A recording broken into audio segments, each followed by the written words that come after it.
All right, welcome back, guys. This is Bleav in Rams. I'm Jake Ellenbogen. He is Cameron Lynch. We're going to be previewing the Arizona Cardinals Rams game today, and we're going to be having a special guest, former NFL, XFL, USFL quarterback, currently a quarterback guru with the all 22 film breakdowns he's been doing on his YouTube channel. Kyle Sloter is joining us on the show today. So very excited about that, Cam. And he was with the Cardinals for a little bit as well. So he has a sweatshirt on during the show, and so he was with the Cardinals. He was with Matthew Stafford and the Lions. So yes, his point of view is actually excellent. You know, we talk about it's a quarterback situation. We talk about Stetson Bennett as well, and how to give him grace through his situation. So Carson Wentz, it's a great show. It's a great show.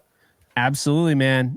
Before we get into that show, before we send you guys over to that interview, just want to let you guys know that BetOnline is your number one source for all your betting needs this season. Get the latest odds, lines, and matchup reports for baseball, boxing, golf, and more. BetOnline continues to be the fastest and easiest way to place your wagers, including live betting and your favorite casino and card games available to play right from your phone. Head to the website or use your mobile device today and use promo code Bleav to get your 50% welcome bonus on your first deposit. Bet online where the game starts. But Cam, we're not just stopping there. No, my friend, we also have the usual underdog fantasy. Yeah, the underdog. You can start playing Pick'em or weekly fantasy for any sport today. Users will receive a 100% deposit match up to $100 if they use promo code Bleav in Rams at sign up. Start playing Pick'em and weekly fantasy football today with Underdog Fantasy. Underdog fantasy. That is right, folks. Any sport, although right now football is probably the one that you want to do. And Cam, we're right around the corner for Thanksgiving. Hope everyone has a great Thanksgiving, healthy, happy Turkey Day, and happy and safe. Because holiday season's getting there. It's going to get a little, maybe not in your neck of the woods, but over here in New York, it's starting to snow. I don't want to hear it right now, but it is. So hopefully everyone stays safe around the holiday season. But point is, you got 3 games. You got the Black Friday game. A lot of opportunity to go use Underdog Fantasy and, throw some money down on a couple of those games. Why not, right? There you go. Yeah, throw that money. Happy holidays, everybody. And hopefully you enjoy the show. Enjoy the show. All right, welcome back, guys. This is Bleav in Rams. I'm Jake Ellenbogen. He is my co-host, Cameron Lynch, former Rams and Buccaneers linebacker. Probably shouldn't say the Buccaneers part. I just realized we're on Bleav in Rams off the edge, but either way, it's all good. You're in the NFL, but we also have a very special guest who is in the NFL, who's played in the XFL, who's played in the USFL, has a lot of knowledge about the quarterback position, but just in general, getting to pick your brain over the years, building a friendship just like I have with Cam. Kyle Sloter, everyone. Very excited to have him here. Yeah, I appreciate you guys. Thanks for having me. Absolutely. Before we get into it, just want to let everyone know, and I'll have links posted on YouTube if you're watching on YouTube. But Kyle has his own YouTube channel. I Bleav it's just Kyle Sloter. And you are killing it with the quarterback breakdowns. Absolutely killing it. So I'm proud of you, and I want everyone to know, if you want to learn, hey, why we're talking about Kyler Murray in a more positive light in this one, because he has really turned his game around, in my opinion. And I saw your breakdown. You agree? You got to check it out, man. He does the all 22 and everything. Like, he knows his stuff. So, yeah, I kind of just wanted to be someone that had an understanding of what I was looking at and not kind of just push a narrative, be someone that spoke the truth, an unbiased truth. Don't really have, being against somebody or for somebody doesn't do anything for me. I want everybody to do well. So on my channel, it's more so just breaking down quarterbacks and whether they play well or they play not so well that particular week. You can kind of find out my thoughts on everything and how they can improve their game. So try to keep it as positive as I can on that channel. What was the most recent breakdown? Sorry, Kyle, for me to jump in there. But yeah, what was the most recent breakdown? Most recent was the Kyler Murray one. How you did? I thought he did well. It was his first game back, so I felt like it was an important one to do, just because he's a polarizing.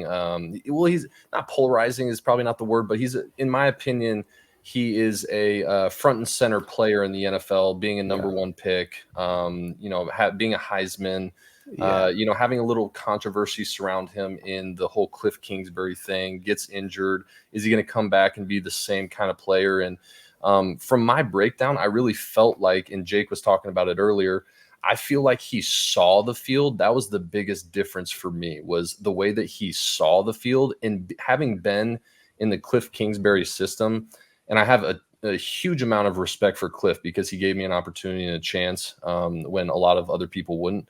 I love the man.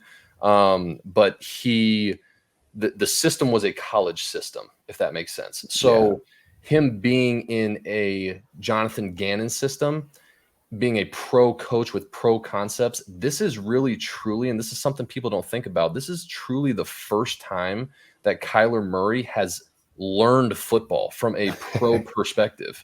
Like, it's crazy, but like, Can you dive into that? Sorry, Kyle. Can you dive into that? Because I saw some of Patrick Mahomes. He was on the shop or whatever. He said, I started reading defenses when I got to the league. So can you just talk about like that growth of the NFL quarterback? Because I know you went to school in Johns Creek, Georgia. I went to school in Gwinnett, went to Brookwood. So what I knew in high school was way different from what I knew in college. So can you just talk about that for the high school quarterback? Yeah, absolutely. So like high school, going to college, obviously there's a big jump there, but I would say the biggest jump is more so from college to pro, because the high school game plays more like the college game. It's up tempo. They try to dumb it down so everybody can play fast, because truthfully, you don't have all of the time in the world to spend. Like, you have to go to class, you have other things that you have to do. So you really only have like 2.5 hours to watch film. In the NFL, as you know, you're a professional film watcher more than you're on the field. Yeah. So the game is so much more intricate and detailed in the things that you learn. It's on the same side. The defense becomes more intricate and detailed, just as the offense does. So you have to kind of grow in order to keep up with each other. And there's a lot more things that you need to understand to be successful at that level. And so what I'm saying is, when I was coming into the league, I knew almost nothing. I learned everything. It's true. It's crazy how, and there's a huge disservice done to quarterbacks, especially because there's so much to know, and they don't, I would say coaches either don't know, a majority of them don't know how to coach it because they've never been coached it themselves. But when you go and make that jump from college to the NFL, there's this huge gap of knowledge. And for me, I didn't understand. I truly didn't know football along the Patrick Mahomes, the same lines as the Patrick Mahomes story. Didn't know football until probably my third year in the NFL, because there's so many details and things that you have to get reps at. And Kyler just hasn't had those in his first 3 years being in a college system in the NFL. So I think him being in that building with Jonathan Gannon and seeing NFL concepts for the first time, I think it's going to make his he's going to grow exponentially in his fourth and fifth and sixth year, as he's going to be good. Good insight. Yeah, no, I mean, yeah, I totally agree. It's kind of the vibe I was getting as well. Like, all right, let's see, because everyone is so quick to say, maybe I was guilty of it too in the off season. Like, this team is going to get Caleb Williams. And I mean, I'll be honest with you right now. I would not want Caleb Williams over Kyler Murray. I think they're in the driver's seat right now, where, you have Kyler Murray and you stay competitive in these games and try to, build off this going into next year. And we're going to see that against the Rams, but you build off this, and then wherever you land in the draft, I mean, you could also trade up. I mean, you could see like a Marvin Harrison Jr. there or something with a guy like Kyler, and that certainly looks pretty good. But let's talk about, last week, and then we'll dive into the preview. You see on one side, the Cardinals, they come just short of beating the Houston Texans. They picked off CJ Stroud 3 times, which is really impressive. Yeah. And then on the other side of the coin, the Rams and Seahawks, that game was hard to watch. And then the fourth quarter, a guy that you've played with, Matthew Stafford, stepped up in a big way right after he got I want to say he got a missile to the ribs. I'm sure you saw the hit. Everybody's talking about it. But Kyle, it was bizarre because, on one hand, it's like, with the Texans, it's like obviously just get the win and everything, but I feel like there wasn't enough credit being given to Kyler because that last second interception. Yep. And then on the other one, with the Rams game, it's like I'm hearing after Matthew Stafford led them down the field on a 75-yard drive, it's so taken for granted because people are like, we need to get rid of him. He's washed. He's losing it. And so, Cam, I don't know if you knew this ahead of time, but we have the privilege of being around somebody who has actually seen them both head on. And you were on the same team with Matthew. What are your thoughts on we'll start with Matthew Stafford. What are your thoughts on all of these narratives that seem to be coming out about him declining? Yeah, for me, Matthew plays such a game, and this has really been his whole entire career. Matthew plays such a game of he's going to beat you. He's playing chess, not checkers. He's going to beat you with his mind, and he's going to beat you with his arm strength. He's going to beat you with his accuracy. He's not somebody that, like Lamar Jackson, maybe when he's 34, 35, probably won't have the same giddy up behind him. It's just inevitable, he has played the same game really his entire career, and I don't really see the decline. I think I more so see a lack of protection, maybe some young receivers, maybe not quite as much juice as like the Super Bowl defense that they had before. Obviously, Aaron Donald is a stalwart on that defense year in and year out. But I think there's probably a few pieces around him missing, but I don't think Matthew Stafford, he's kind of like a Tom Brady to me in the sense that if he's going to play, like if he's going to show up like to play that year, he's the guy that I want under center because he's seen all the looks. He knows where to go with the ball. He has such a great rapport with all these other guys, especially like Cooper Kupp. You can't really beat a connection like that. If both of those guys are healthy, it's going to be dangerous. I think there's probably a little bit of play calling stuff as well. Like I put a little bit on Sean McVay in how vanilla the play calling has been. And I don't feel like it's been that way his entire career. It's kind of like weird to see how, and maybe that comes from having some younger guys. Maybe that comes from not having an Andrew Whitworth that that you can, hold on to the ball a little bit longer, have some deeper developing routes, things like that. But for me, Matthew Stafford, I've always said it, he has the most special football mind that I've ever been around. And if he's a guy that is going to sign up to play that season on my team, I want him under center over anybody else. And I've said that, you talk about Caleb Williams. I think the perfect situation for a guy like Caleb Williams, who's going to need a year because he just runs around in circles on film right now for me.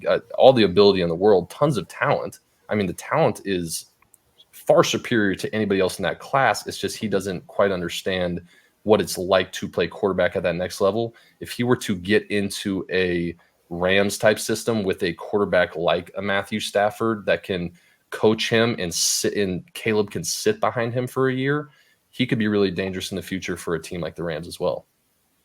And really quick too, now that we're talking about the quarterback, and I want to stay here for a little bit, Stetson Bennett, when it comes to the Rams, I know he's figuring things out a bit. You're praying for him, whatever he has going on, Kyle, because I think you mentioned it at the top of the show. When it comes to these athletes, we want to talk positive about them. We're working through stuff a lot of the time. So I know we signed Carson Wentz. So can you just discuss that, right? Someone like Stetson Bennett, someone in his position for the Rams fans, like how do we wrap our minds around what he's going through? You don't have to get into any details, but like how do we give him grace, number one? And then number two, with Carson Wentz being a backup, how much juice does that give Matthew Stafford knowing I can lay it out on the line because I got a veteran behind me that can play ball? So two-part, Stetson Bennett, that mentality, kind of work us through that, and then having a guy like Carson Wentz as a backup. Yeah, the Stetson Bennett stuff is interesting. Having played this game and, you've seen a lot of players yourself go through things. I'm never someone that will, if you say you're dealing with something mentally, I know that the stressors of the game are so high because you're not just playing quarterback at Georgia anymore. You're playing in the NFL with a lot more expectations, with money, with family members tugging at you one way or another. Friends are the biggest thing as well, more than family, at least in my situation. Friends when I was growing up and going through the league tugging on you because they think you're an immediate millionaire. They want to go places with you, party places with you. And, you put Stetson Bennett, he's a former walk-on that everybody wrote off for dead in college. He was never supposed to accomplish much. I mean, small in stature, doesn't probably have a lot of the attributes that teams look for, but he's a 2-time national champion. He comes out literally from the ashes and leads the Georgia Bulldogs to 2 national championships. I Bleav that's right. Yep. Yeah. So leads them to 2 national. And you live in Georgia, so you see the obnoxious Georgia Bulldog stuff every day. Yeah. Exactly. So, and that as well. Like the Georgia Bulldog fans around here, it's crazy. I mean, he was a god to them after it was all said and done. So you build a little bit of a chip on your shoulder. Then you start getting the I might be going to the NFL. Then you get drafted, and then there's these expectations, and then they hear about how good you are in training camp, and it just builds and builds and builds and builds. And eventually, what goes up must come down. And I think it's probably just been a tough adjustment to not so much him, but the things around him and the way life is changing. I'm not going to speculate on it because I don't know too much about, but I know that for myself, there's so many ups and downs within the NFL. And I really feel for him, and I hope he can get back. And I really, truly, and I'm sure Jake feels the same way being a Rams fan, I was really looking forward to, like, if you told me that during Matthew Stafford's absence, that Stetson Bennett stepped in and had a Brock Purdy. Like that's exactly who I think he is, with a little bit more athleticism, because I think his feet are good. I think he understands where to go with the ball. I think you have like kind of a Brock Purdy situation in a Stetson Bennett, and I would have loved to see while Stafford is recovering. I mean, this could be Stetson Bennett's team right now for the foreseeable future if he stepped in and just went crazy. Yeah. Now, probability of that happening is probably not as great as like, a Stafford coming back and, taking your team to where you needed to go. But the opportunity was there. And now it feels like the window has closed a little bit with Wentz coming in, because now he's your probably bona fide two. He might take over. I mean, that's the thing too. That's why I brought him up, because, he might take over. If Matthew gets hurt again, he might take over. People may be like, whoa, kind of like Joshua Dobbs, with the Vikings. Not saying he's going to take over, but, what is this reality? What's this possibility with Carson Wentz? So that makes sense. You got a Carson Wentz who's played a lot of football games. I mean, when you have a backup like that, like Carson Wentz, to me, I don't think he is beyond 32nd. I think he's a starting level quarterback, maybe not at this point right now, a top end, but the Jets. But he once was. I mean, he was about to win an MVP back in 2017, 2018, I think, somewhere around there. I mean, he was a very good quarterback. So, and to your point about Stafford, maybe the narrative changes a little bit with somebody with a different mindset. Matthew Stafford is a super competitor. So I don't know that it changes much about like, hey, I got a guy behind me now, I can let it all hang loose. Like, he's doing that. If I know him, like, he's doing that regardless. And not much is going to hold that guy back. I mean, he's one of the toughest people I've ever been. I mean, there's just documented evidence after evidence after evidence of, the separated shoulder in Detroit. I mean, you watch that. That's like, I mean, he's like limping.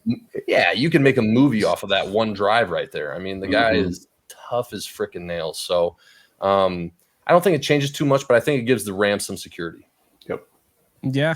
No, I mean, I agree there. And, I think this is a league where, we've seen kind of bridge quarterbacks become a little bit better than maybe we would have expected. I mean, Geno Smith is a good example. Yep. Taylor Heineke has stepped up. I mean, he didn't even start in the XFL. And that's Cam's guy. See, your guy. Georgia guy. He's a Georgia guy, Colin Hill guy. So, yeah. Your guy is Taylor Heineke. My guy has been Kyle Sloter from the get-go, as he knows. I still think the NFL made a mistake, but whatever. Hey, we move, man. We move. So Rams Cardinals here. I want to give you an opportunity because Puka Nacua had a great game last week. Had to really step up in Cooper Kupp's absence. Yeah. And you had a tweet that went viral, and people were going crazy towards you. Oh man. And I feel what was it tweet? I didn't see it. Well, and the thing here is that I want to give Kyle the opportunity because I feel like it was kind of misconstrued. And I don't feel like you were in any way showing any malice, any jealousy, anything that people were trying to say. I don't think it was like that. I actually understood with what you were saying. I think a lot of what Sean McVay was doing was trying to get him underneath, open underneath, getting those easy routes, having Cooper Kupp and including Tutu Atwell, those clear outs to get Puka Nacua going. He hasn't quite had to win these one-on-ones like where he's on an island. So I'll give you the floor on that one. The tweet. Yeah, Kyle, please tell us what the tweet said. Yeah, so the tweet was essentially, and it was definitely misconstrued. It was meant to, in a sense, so as I'm sitting here watching these film breakdowns, as I do, he's obviously a huge topic because he's winning people their fantasy leagues and blah, blah, blah, and he's playing really well, breaking rookie records. And so my point to everything, I'm sitting there and I'm watching ESPN, and Puka Nacua is a topic, and they're talking about, like, is he in this same realm as these elite receivers? And for me, I had heard this narrative for like, a week or two or whatever it had been. And I'm so you call him BS. You were like, hold up. And I'm like, these guys have had to prove it year after year after year. And it's not to say that Puka can't. I'm just saying that, I'm not going to. He's a rookie. Yeah. It's like, what? I'm not putting him in Devontae Adams. I'm not putting him Tyreek Hill or AJ Brown or like those kinds of guys yet at this point. So what I said was essentially at this point in his career, I will say that I regret is probably a better word. I regret using the word average, whereas I should have used language as in like he is playing well for a rookie and much, much better than obviously every rookie right now. I mean, statistically playing much better than every rookie. But what I'm saying is Puka Nacua at that point in that tweet, I haven't watched him in weeks past. I would have put him probably, in the 22 to 25 range of receiver. And I was just strictly saying, hey, to the national media, he is not an elite receiver. He is good. And he is very good for a rookie. So I didn't convey that super clearly or well.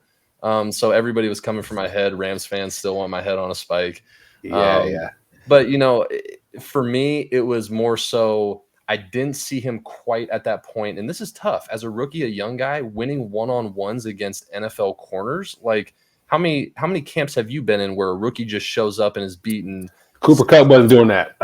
Cooper Kupp was balling, but Robert Woods but Cooper Kupp was not doing all of that when I was there, when I was at the Rams. And then he emerged because of Robert Woods, and he had someone to help bring him along. But Puka Nacua may have a fast track because he has Cooper Kupp to be like, hey, run over here, not over there, that type of thing. But Kyle, I agree with you. At the beginning, Puka's like a flash in the pan. What is this? But he's starting to show he's a dog, right? He's screaming on national television. When he scored recently, you could hear his voiceover. It's like, oh, this young man's a dog. But what I will say to that, Kyle, your tweet, I didn't see it yet, but we want to see these rookies prove themselves year in and year out because, you can get hurt, and that's all we hear about Puka Nacua. You know what I mean? So, Darius Leonard, for an example, I was going to bring him up really quick from the Colts.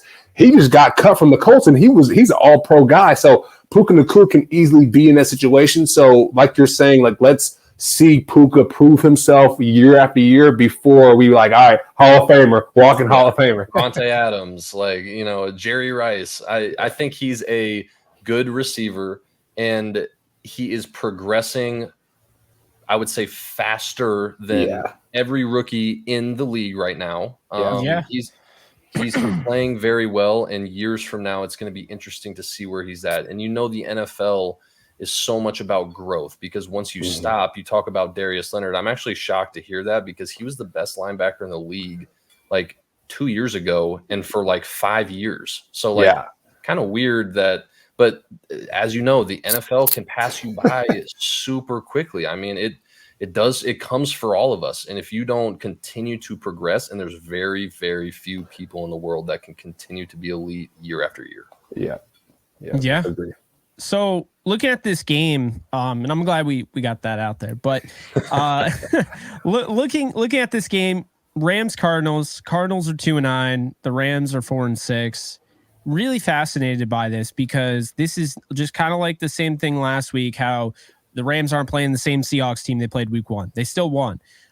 This is not the same Cardinals team that the Rams are playing before. They got Kyler Murray back. They got James Conner. You talk about Budda Baker and now he's back and what he can do and how he can impact the game. What are your thoughts kind of going into this? Because I know the Rams are feeling really good about that win. But I understand there are some concerns. I think mainly getting Kyren Williams back is huge, but at the same time, they might not have Cooper Kupp. And Kyren Williams is coming off a high ankle sprain, and that's an injury where asking a running back to go right back to where he just was is pushing it a little bit. So where are you on that? Yeah, the way I see it, and I'll say this as a disclaimer, I don't watch as much of the defenses as I do the offenses. So I'll speak just plainly on the offense because, as we know, defenses are capable of winning teams' games as well. So from an offensive standpoint, at this point with Cooper Kupp nursing an ankle injury, Kyren Williams coming off of a high ankle sprain, it feels like the Cardinals are trending in the right direction and the Rams are trending in the wrong direction, trying to get back some pieces. They both have explosive potential. So you get Cooper Kupp in there. Like, to me, that's the biggest piece of this. Is Cooper Kupp healthy or is he not? Because if Cooper Kupp is healthy, then I feel like both of these offenses, it could be a high-scoring game. Who knows? I think you have Kyler Murray playing as good a football as he's ever played. Like you said, James Conner coming back from an injury and looking good himself. Rondale Moore's made a couple plays. Hollywood Brown. I would say that from an explosive, big wow play, I think that the Cardinals probably have the Rams a little bit. But the Rams also, I feel like, are steady. They have the potential to steadily move the ball down the field with a Matthew Stafford under center, understanding what he's looking at, playing football the right way, taking what the defense gives you. And I feel like the Cardinals are very boom or bust on the big play. Whereas if you can eliminate the big plays from the Cardinals, which is tough with a dual threat quarterback like Kyler Murray running around back there, driving you crazy. If you can eliminate the big plays, I like the Rams in that game, strictly speaking offense, if you can get a healthy Cooper Kupp back. I like it. Any score. I know we're coming up on time a little bit, Kyle. Before we start sharing some of our keys to victory for the Rams and Cardinals, any score predictions? What does that look like? We might as well get that out now. What are you thinking the final score would be there? Where's the game played? It is in Arizona. It's in Arizona. Okay, I will say this. I love my Arizona crowd. They're more of a wine and cheese crowd. They're not the type that's showing up and showing out and like gonna make it real loud. They'll be there. Right. They just may not. It's not going to be Arrowhead, is what I'm saying. Golf claps. Yeah. Let's see. So golf is great in Arizona. So yeah. There's a lot to do in Arizona, so they may not even show. Who knows? But let's see. I'm gonna go. Man, I think it's gonna be a shootout. I think we're gonna get somehow, some way, we're gonna get a 31-35. If Cooper Kupp's playing, I think they win. If he's not, I think they lose. And I'll even say I'll just for easiness sake, we'll just flip scores. So if Cooper Kupp's playing, they win 35. If he's not, then the Cardinals get 35. Okay. Jake, any thoughts on that, Jake? Yeah, I tend to, I actually forgot what prediction. I think I gave a 27-17. I think I'm going to stick by that. I think I think the Rams, they'll come out. I think Kyren is going to have a decent game. I'm expecting him to go for 158, not, as likely as first game. But Singletary did just have a 100-yard game. He had the first back-to-back 100-yard performance of his career. This Cardinals team cannot stop the run for whatever reason. And I thought Royce Freeman ran pretty well last week. So if they have to use him as well, they did just cut Henderson. I don't know if he's going to be back on the practice squad, so can't say anything there. I know. Hendo can't catch a break. Nah, man. No, not at all. But the defense, though, I thought we saw some really good things. In the second half against Seattle. If they could build upon that, I think they could give Kyler Murray some hell. But I still think Murray's going to have himself a decent game. It's not going to be like Geno or Drew Lock or whatever. It's going to be a decent game. So I'll take the Rams 27-17. But I think really the key is they got to establish the run early on, whether that's with Freeman, whether that's with Kyron or whatever. They got to establish the run early on. They have to diversify the receiving game. Okay, to your point, it's been really vanilla. It's been where's Puka Nacua or Cooper Kupp if they're not available? Higbee? Where's Higbee at, dude? Like, what the heck? that I think has been a huge issue for them. And then I think number three. He had Brock Bowers to the Rams with Matthew Stafford. Puka. Come on now. It makes you wonder. I mean, they're really missing the tight end position this year. Higbee has just not been himself. So, But then the third and final one I'll say is on the defensive side. You got to pressure Kyler, but you have to contain Kyler. So I guess I would probably say a responsible level of pressure where you're not over pursuing and you're able to kind of maintain. I'd put a spy on that guy. I mean, I'd probably have Ernest Jones spying him, maybe Quentin Lake, somebody like that. But those are the three keys I would say. Okay, I like that, Jake. Mine, I'm going to go 27-21 Rams. I think just like you mentioned, Jake, Kyler Murray is the key to this game. You got to keep Kyler contained. And a quick story here, whenever we used to go play punt return or play punt against Tyreek Hill, we were like, hey, we're going to put the ball in that corner, but you guys run over here because we got to contain this guy because when you blink, he will be over there. So similar to Kyler Murray, you got to keep him in some type of container. So figure that out for the defensive line. The Rams defensive line, Jake, we talk about game balls. I think the defensive line for the Rams versus Seahawks get the game ball for that week, and I hope they carry that momentum for this week because those guys are running after the football. And Kyle, you know this. When you throw a screen or whatever and the defensive line, it runs out of the stack and they go and tackle that receiver that's running that tunnel screen, they get smoked. The Rams defensive line took that mentality on every type of pass, and I really like that. I don't know if Aaron Donald said something to him before the game, like, hey, we got to get our stuff together. But the defensive line, they have to keep Kyler Murray contained. Ernest Jones as well. The way he showed up, Jake, from being injured, man, like the Rams definitely need him. So I think that's important. John Johnson played a lot. So I think between the defensive line, Ernest Jones and John Johnson, one of those DBs or safeties, keep Kyler Murray contained. I think that's important. And Jake, you hit on it as well. Run the ball and then stop the run. James Conner, I think at this point we can call him a ram killer. I mean, this guy can run the football pretty well. He can get on the edges really well. And so keeping an eye on him as well. And then Kyle, you talked about it, the deep pass, right? I mean, Kyler is letting it fly. And one thing about the Rams defense is they're going to draw some flags, Jake. And we saw this. One takeaway from last week is down in distance and field awareness. They struggled at that, right? DJ Metcalf, Kyle, it's third. It's like third and 2, third and 3. These guys are 15 yards off the ball. Like, you're going to throw that short route, bro, all day, every day, like taking candy from a baby. And the Rams defensive backs, I think they need to figure out a little bit more field awareness. I mean, they're going to get some great receivers. So I'm sure the coach is like, hey, back the hell up, but just tighten that up a little bit. But I think in those three phases, if we do well, I think we'll win this game. So we'll see. We'll see. So, I mean, from our panel here, it sounds like we have 2.5. 2.5. Picking the Rams. All yeah, right. It's really easy as when you ask who's going to win, if I just, say one and then the other, I'm kind of a contingent. I'm right either way or wrong either way, however you look at it. I mean, to be fair, though, it's not like it's, that third string defensive lineman, if he doesn't play, they're not winning. Like, you're talking about Cooper Kupp. Cooper Kupp, yeah. It's like a Devontae Adams or a Tyreek Hill. Like, if they don't play, that's obviously a huge blow. Yeah. Or if they're not 100%, that's a big piece of it as well. Mm-hmm. Big time. So we're going to wrap it up here. Any final thoughts? Anything you want to throw out there? Anything our viewers should, keep an eye on?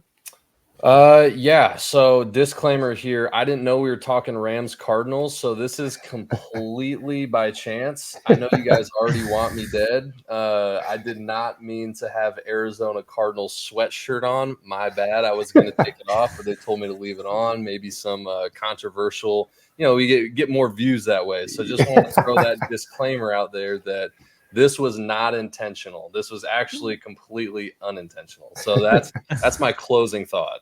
We got to get Kyle to do like a Matthew Stafford breakdown. I don't know if you've done a breakdown on Matthew Stafford yet, Kyle, but when you do, or if you do, let's do another one and just like say good things about Matthew. And then I think the Rams fans will appreciate you after that. Perfect. Love it. Anything to come on my side. Hey, absolutely, man. Well, obviously we're on your side. We appreciate you taking the time. We appreciate you guys watching. You can follow me at JK Bogan. You could follow at Cameron Lynch 50 to follow Cam. And I Bleav you're just at Kyle Sloter, if I'm not mistaken. Yep. Okay, at Kyle Sloter. You can check us out on all social media, but that's going to do it. I'm Jake Ellenbogen, Cameron Lynch, and he is Kyle Sloter. This has been Bleav in Rams. You guys take care.